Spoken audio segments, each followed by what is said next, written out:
Gennady understands, Garcia has to get that sparring.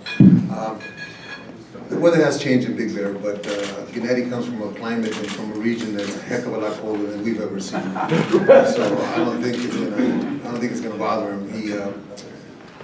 He's used to the weather, so he likes running in the snow. He likes running in the summertime. He's just an athlete that just likes to work. He just wants to stay busy, and he'll deal with whatever consequence or circumstances there is at the particular time he's in camp. So there shouldn't be any reason why he's not going to be as prepared as he was in the summertime. Robert, go ahead. Abel, can you just share with us what challenges Martin Murray creates for you guys? Martin Murray is a guy that's done 12 rounds with Felix Sturm and got a draw in Germany, which to us tells us that maybe he won that fight, in 12 rounds with Martinez in front of 40,000 Argentinians, which again, I think he won the fight. He's a big guy. He's a guy that maybe doesn't have the punching power that Gennady does, but he's a durable, formidable opponent that's got, what, 30 wins, I think, and just that one loss. So he's a guy that I know has been at that level for a long time, and he's not going to be scared of anything that Gennady comes at him with.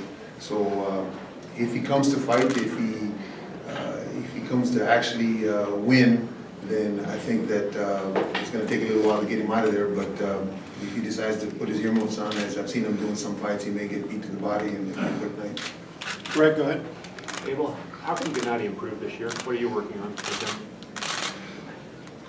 You know, we try to take each training camp, and at the beginning of training camp, he and I discuss a couple of things that I want to work on different than we did in the previous training camp, just so that every training camp doesn't become a monotony.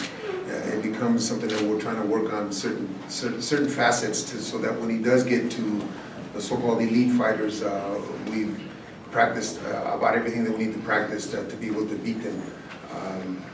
I'm not going to divulge what it is that we were practicing on this one, but for the last one was trying to go to the body. We thought we were going to fight Chavez originally for the last one, so we're trying to work on blocking the body shot and countering it and making sure that Chavez understood that it was something coming back at him. So for this one's a little bit different because Martin Murray is a different kind of fighter, but we are working on different things for this training camp. Alan, in the back. Abel, you talked about this since you started working with Gennady. A lot of times in boxing we think it's just trainer's height. But it's hard to define, but can you tell us why you think this guy is a step above all the other hundreds of fighters that you've worked with and you've seen? What, if you can put your finger on it, what makes him that extra dimension? Or three and a half years ago, I sent an email to Robert Morales telling him that I had the next big thing in boxing in my gym.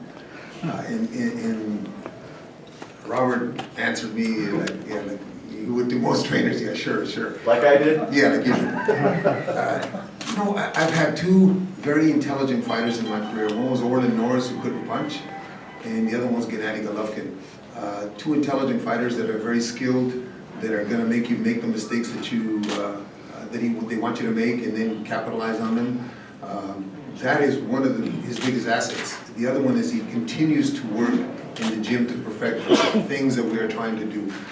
The foot movement and the cutting off the ring that people keep talking about, that's not something that he doesn't practice. He practices that every day. In order to get better and to make sure that we can deal with the guys, the elite guys, the so-called elite guys, that's even going to have to get better.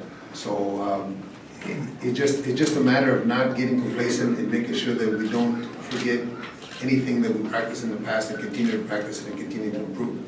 Igor? Abel, so I remember that time about 3.5 years ago, you invited us to go up to Big Bear. So my question to you is, how soon did you know that you had a special fighter on your hands? I knew the first day that I caught him on the mitts. It very seldom, I've been fortunate enough, first of all, I've been fortunate enough to catch Ricardo Lopez, Trinidad, Sammy Peter, some of the big, so-called big punchers. And when I first caught Gennady on the mitts, I felt it all the way down to my toes. And you know, my brain lights up, my eyes light up, everything. And then as you start working with him, not only does he have the power, but he has the intelligence and he has the ability to do exactly what you want him to do and to practice the things that you want him to do. I told him that it would take 3 years. I think it took 3 years to get to the point where we had a title shot. I told him that it would take 3 years and I would make him the best middleweight in the world and the most avoided middleweight in the world, and I think we've done that. Now it's just a matter of not getting complacent, like I said, and just continue to evolve and continue to improve and continue to making sure that we give the fans, because I believe it's our responsibility to give the fans what they want, what they pay their hard-earned money to see.